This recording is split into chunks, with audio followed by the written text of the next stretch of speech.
Anabela, Daniel, ¿cómo les va? Muy buenas tardes. Y justamente hablando de estos números, ¿no? Números que preocupan. Estamos con Gonzalo Semilla, representante del CREVA, que nos va a contar un poquito este número, un número que más allá de que no superó la inflación, sigue preocupando, ¿verdad? Sí, ¿cómo te va?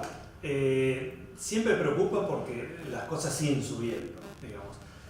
Es verdad que se desacelera la inflación, que viene hace muchos meses con esta tendencia, ya lo observamos de manera continua, pero no tenemos deflación. No estamos comunicando nosotros un indicador que sea de menos 2 o menos 1%.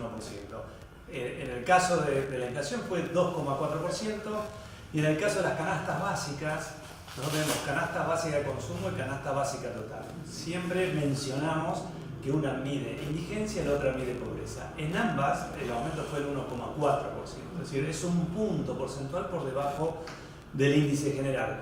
¿Por qué preocupa? Quizás no tanto el 1,4%, porque te diría que tenemos que, para la que es la canasta de indigencia, tenemos que ir a diciembre del 2021 para ver un 1,4%.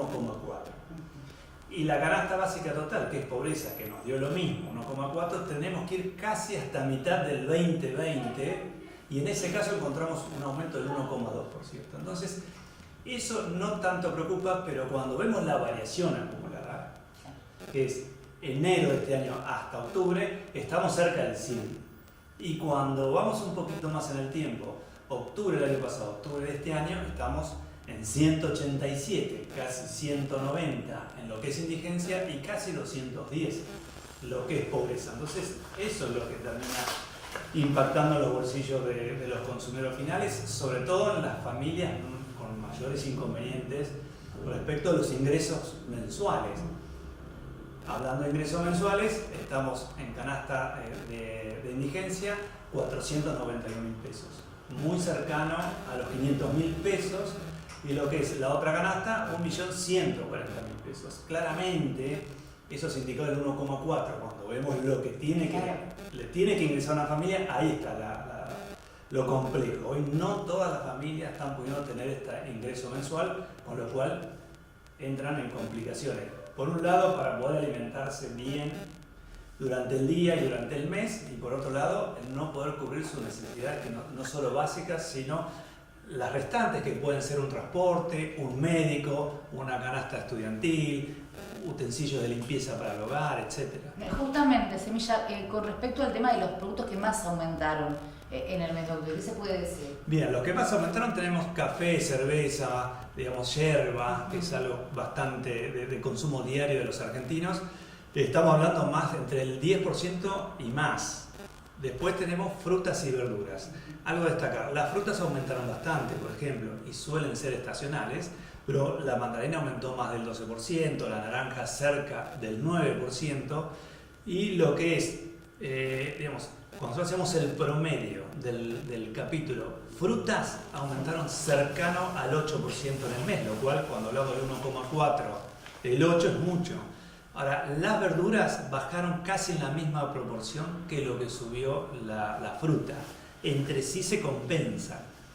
Pero, y otra cosa que aumentaron también, entre el 6 y el 8%, encontramos el pan, las gaseosas, algún lácteo, etc. Y por el lado de lo que no es un bien de consumo, encontramos lo que es médicos y odontológicos, casi 7%, electricidad 5%, transporte también aumentó un 6,3%. Es decir, evidentemente hay aumentos y digamos también lo que es el rubro carne. El capítulo carne se aumentó casi 3,7%. Venía estancado eso también, Semilla, sí, ¿verdad? es que viene de alguna forma estancado, porque carnes, ¿qué incluye? Incluye carnes rojas y carnes blancas y pescado y otras cosas más. Entonces, lo que más traccionó en el capítulo carnes es pollo. Es decir, lo que es carne roja, que estamos muy habituados a comer los argentinos y que lamentablemente venimos consumiendo cada vez menos, a pesar de que no se mueve mucho el precio, aumentó el 1%. Pero las carnes blancas, básicamente el pollo, tuvo un aumento bastante más grande. ¿Cómo ven el panorama? Digo, ¿esperaban estos números? Bueno, los últimos 2 meses vienen con una desaceleración un poco más fuerte de lo que uno se imaginaba. De todas maneras, nuestro faro en el mes es el capítulo alimentos y bebidas, porque nosotros relevamos ese capítulo todas las semanas y lo publicamos. Y ahí nos vamos dando cuenta qué puede pasar con el resto, digamos, con el índice general. Y alimentos y bebida el mes pasado aumentó 2,2%, por debajo del 2,4%. Cuando eso aumenta menos del promedio, uno ya va percibiendo que las canastas no van a tener un fuerte impacto, y así sucedió. También el CREVA hace como un informe más allá de la familia tipo, de distintas familias, ¿no? Porque sí, es bueno destacarlo también. Pues si hablamos de la familia tipo, Semilla, pero también hay parejas con 3 hijos, por ejemplo, ¿no? Sí, hay 4 tipos de familia. Nosotros, digamos, hablamos siempre de la familia tipo 2. ¿Por qué? Porque es la que el INDEC también menciona. Es la que nos permite comparar con otras canastas iguales.